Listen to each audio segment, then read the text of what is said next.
시황주로 넘어가 보도록 하겠습니다. 오늘의 첫 번째 종목 알파벳입니다. 그럼 주목 이 기업이 AMD겠죠. 네, 알파벳 간밤에 5% 상승을 했습니다.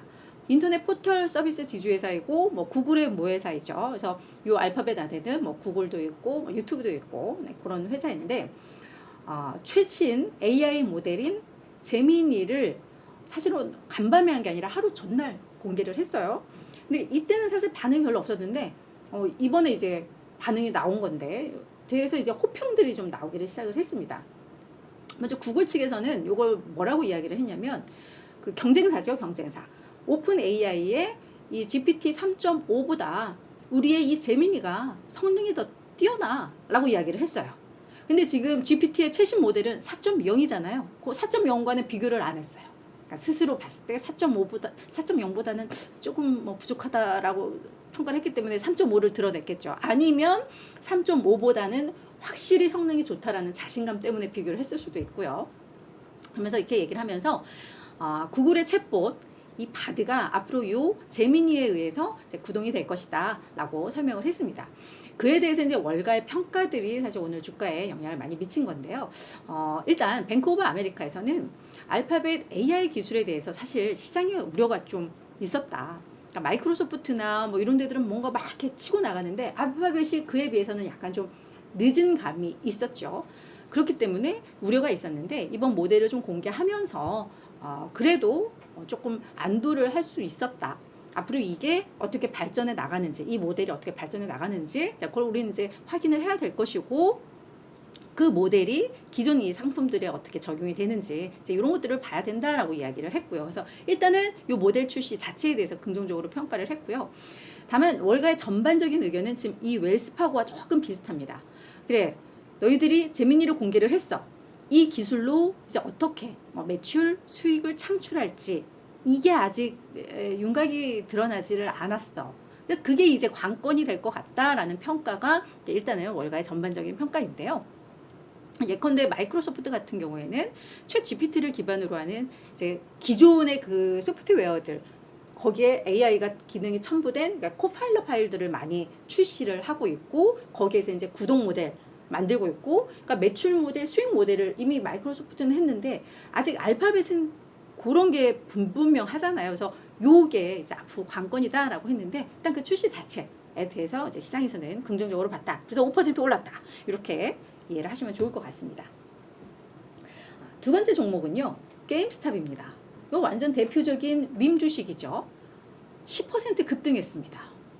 최근에 게임스탑이 한 11월 말부터 해서 주가의 변동성이 상당히 커졌어요. 하룻밤새 20% 올랐다가 그다음 뭐 10% 빠졌다가 뭐 이렇기 때문에 사실 오늘 주가 상승은 뭔가 재료가 있기는 했는데 이 재료 때문이라고 봐야 되는 건지 아니면 최근에 옵션 트레이더들이 많이 게임스탑 매매를 하면서 주가의 변동성이 커졌단 말들이 좀 있거든요. 그래서 그거의 일환인지는 모르겠습니다만 하여튼 굵직한 재료가 있었기 때문에 오늘 가지고 나왔습니다. 게임스탑은 우리가 그냥 다 밈주식으로만 아니까 이게 뭐하는 기업이야 모르시는 분들도 계실 것 같아서 비디오 게임이라던가 주변 기기를 전문적으로 판매하는 기업이다 라고 이해를 하시면 될 것 같습니다. 근데 게임스탑이 실적을 발표를 하면서 2024 회계연도 3분기 실적을 발표하면서 투자 정책 확장 계획을 발표를 했습니다. 이게 사실 큰 이슈가 됐는데요. 뭐냐면 지금 게임스탑이 보유하고 있는 현금성 자산이 한 12억 달러 정도가 되는 것 같아요. 근데 지금까지는 이 현금을 단기 채권을 통해서 운영을 했었는데 이제는 이 단기 채권이 아닌 지분증권, 주식에 투자를 하겠다라고 이야기를 한 겁니다. 그러면서 지금 이 라이언 코헨이 밈주식의 뭐 아버지다, 밈주식의 왕이다, 억만장자 투자자고 요 코헨이 게임스탑에 투자하는 걸로 막 하면서 막 뛰었죠. 그러면서 사실 게임스탑이 밈주식의 막 대장이 됐고 그 다음에 뭐 AMC 막 이렇게 따라갔던 그러니까 이 밈주식에 불을 지폈던 인물이 라이언 코헨인데 라이언 코헨이 지금 게임스탑 최대 주주죠. 그러면서 지난 9월에 CEO로 올라섰죠. 그랬는데 앞서 이제 다른 회사 주식에 투자할 거야 라고 했는데 그 투자 포트폴리오의 관리 권한을 라이언 코헨에게 주겠다라고 발표를 한 겁니다. 그러니까 결국은 게임스탑 안에 딱 앉아가지고 게임스탑이 갖고 있는 현금을 가지고 다른 회사 주식 매매하면서 수익을 내겠다 지금 약간 그런 거거든요. CEO가 앉아가지고 그런 거 하겠다라는 거예요. 그러니까 월가에서는 한마디로 야, 이 소식은 정말 너무나도 놀랍고 너무나도 무모하고 정말 어리석고 한쪽에서는 약간 미친 짓이라고까지 이야기를 했었습니다. 그런 결정이다 라고 이야기를 하면서 너희 회사의 가치를 믿는다면 자사주를 사라. 왜 너희가 딴 회사 투자를 하니? 라고 하면서 투자자들은 게임스탑이라는 뮤추얼 펀드에 투자를 하는 걸 원하지 않아. 네, 이런 평가들 게 주로 나왔습니다. 근데 모르죠. 라이언 코엔이 매매를 겁나 잘해가지고 막 회사의 수익을 엄청나게 높여주는 인물이 될지. 근데 좀 이상하죠. 그죠? 평범한 그런 결정은 아니죠. 그래서 이런 뉴스가 하나 있었습니다. 실적도 잠깐 좀 보고 가자면 매출액은 전년 대비 9% 감소하면서 시장 예상을 좀 믿더라고요. EPS는 예상보다 좋았습니다. 시장에서는 적자 예상을 했는데 아주 그냥 콩알딱지만큼 흑자를 좀 내면서 실적은 그냥 그냥 그랬습니다. 근데 지금 결국은 요 민주주식 때문에 민주주식 때문에가 아니라 요 투자 정책 때문에 간밤에 좀 난리가 났었고요. 특히나 지금 라이언 코엔 같은 경우에는 그 BBBY 시세 조정 건으로 지금 당국에 또 조사를 받고 있는 그런 상황이에요. 그래서 그런 것들 좀 알면서 대응하시면 좋을 것 같습니다. 그래서 게임스탑은 사실 우리 그냥 가치 투자를 하는 분들, 기업의 펀더멘털 보고 투자하는 분들, 중장기 투자하는 분들은 사실 좀 접근하면 조금 힘든 기업이죠. 그런 거 아시면서 좀 참고를 하시면 좋을 것 같습니다. 네, 이제 제가 아까 겁나라고 했나요? 겁나. 그래. 제가 또 평상시 말투입니다. 네, 죄송해요. 네, 자, 세 번째는 제트블루입니다. 제트블루 주가 15% 급등을 했습니다. 미국의 저가형 항공사고요. 항공 운송 서비스 업체이죠.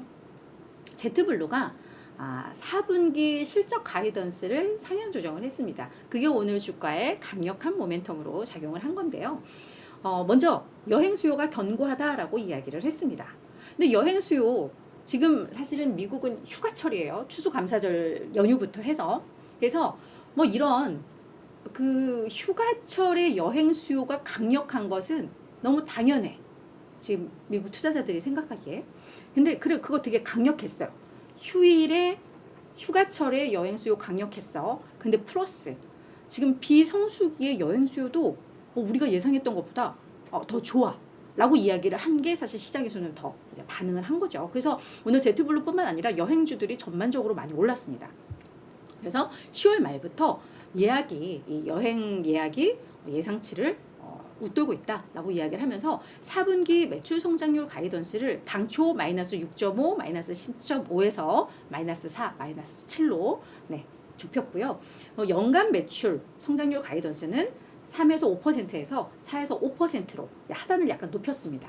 그리고 조정 EPS 가이던스, 이건 4분기 가이던스도 원래 마이너스 0.35, 마이너스 0.55달러에서 마이너스 0.25, 마이너스 0.35달러로 이것도 그러니까 상향 조정을 한 거죠. 적자폭이 더 줄었다라고 이야기를 하는 거니까. 그래서 그런 소식들이 오늘 주가 모멘텀이 됐다라고 이해를 하시면 좋을 것 같아요.